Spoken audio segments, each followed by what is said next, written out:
కూటమి. ఇప్పుడు మీరు తీసుకున్న పారామీటర్స్లో బాబు సూపర్ 6 కూడా ఉంటుంది కదా? 100% ఉంది కదా. దాన్ని నమ్మారా జనం? అలా అని జగన్ యొక్క మేనిఫెస్టోను కూడా నమ్మలేదు కదా. నేను ప్రజల్లో వెరీ స్పెసిఫిక్ ఆన్ దిస్. నమ్మారు కాబట్టి ఈరోజు రిజల్ట్. ఎందుకంటే గ్యాస్ సిలిండర్ల పథకం అది బిలో పావర్టీ లైన్ కనెక్ట్ చేస్తుంది. అదేవిధంగా రైతులకి 20,000 రూపాయల ఆర్థిక సహాయం. ఎందుకంటే రైతులకు జగన్మోహన్ రెడ్డి ప్రభుత్వం ఏం చేయలేదు.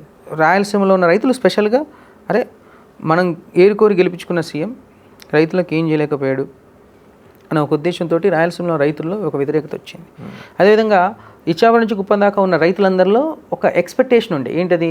రైతు రుణమాఫీ ఎవరు చేస్తారు, వాళ్ళకి సపోర్ట్ చేద్దాం, ఈవెన్ జగన్మోహన్ రెడ్డి చేస్తే జగన్మోహన్ రెడ్డికి సపోర్ట్ చేద్దాం అన్న దాంట్లో ఉండే. కానీ ఇది జగన్మోహన్ రెడ్డి మేనిఫెస్టోలో లేదు, చంద్రబాబు నాయుడు మేనిఫెస్టోలో కూడా రైతు రుణమాఫీ లేదు. బట్ చంద్రబాబు నాయుడు మేనిఫెస్టోలో ఏందో రైతులకు 20,000 రూపాయల ఆర్థిక సహాయం ఏదైతే ఉందో కొంచెం కనెక్ట్ చేసింది అక్కడ.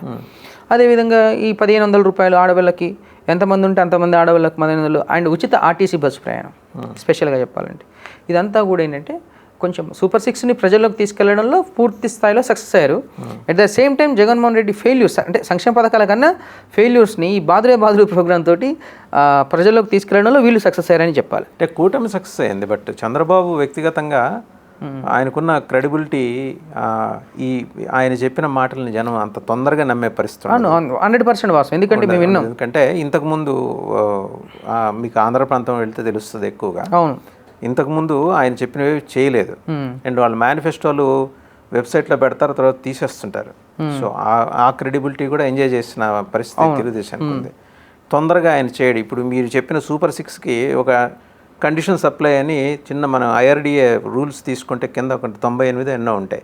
దాంట్లో 1,00,000 అడ్డంకులు ఉంటాయి. అలాంటివి రేపు పొద్దున వస్తాయి. ఇప్పుడు అవి లేవు. ఈ విషయం తెలిసిన వాళ్ళు అక్కడ 100కి 95 మంది ఉన్నారు ఆంధ్రప్రదేశ్లో. అందుకనే నేను I was so specific in asking this question. నిజంగా నమ్మారా జనం అని? అంటే ఇక్కడ నమ్మవలసి వచ్చింది. ఎందుకంటే ఇక్కడ సంక్షేమ పథకాలు ఒకటే అమల్లో ఉన్నాయి తప్ప భవిష్యత్తుకి కార్యాచరణ లేదు. అట్ ద సేమ్ టైం అప్పుడు చంద్రబాబు నాయుడు 2019లో ప్రశ్న వస్తుంది ఎక్కడో చోట మిమ్మల్ని అడుగుతుంది. 2014 నుంచి 19 వరకు నిరుద్యోగ వృత్తి అన్నాడు చంద్రబాబు నాయుడు. ఆయన ఇవ్వలేదు. లాస్ట్లో ఒకసారి ఇచ్చాడని చెప్పారు. పసుపు కుంకుమ అన్నారు, అది ఇచ్చాడు. 20,000 కోట్ల రూపాయలు ఇచ్చాడు. అది అంత ఇచ్చారు. అయితే ఇక్కడికి వచ్చేసరి జన్మభూమి కమిటీల ద్వారా కొంచెం వాళ్ళ మనుషుల్ని వాళ్ళు అది చేసుకున్నారని, అది వాళ్ళ మనుషుల్ని వాళ్ళు చేసుకున్నారనే ఉద్దేశంతో బాగా ఫెయిల్యూర్స్ ఉన్నాయి తెలుగుదేశం పార్టీలో. కానీ ఇక్కడ 2019లో వైఎస్ఆర్సీపీ పార్టీ ఏర్పడిన తర్వాత గమనిస్తే ఏంటంటే ఓన్లీ సంక్షేమ పథకాలతో వెళ్తున్నాడు. ఎకానమిక్ క్రియేషన్ ఎక్కడి నుంచి ఉంది, రేపు పొద్దున భవిష్యత్తు ఏంటి, మన పిల్లల భవిష్యత్తు ఏంటి, ఇవన్నీ ఆలోచన ఎక్కువ ఉంది. At the same time land అక్కడ ఎకానమిక్ క్రియేషన్ ఆంధ్రప్రదేశ్లో కనిపించిందా? రియల్ ఎస్టేట్ వ్యాపారం కనిపించిందా చంద్రబాబు గారి హయాంలో? చంద్రబాబు నాయుడు హయాంలో అయితే రియల్ ఎస్టేట్ క్లియర్గా ఉండింది.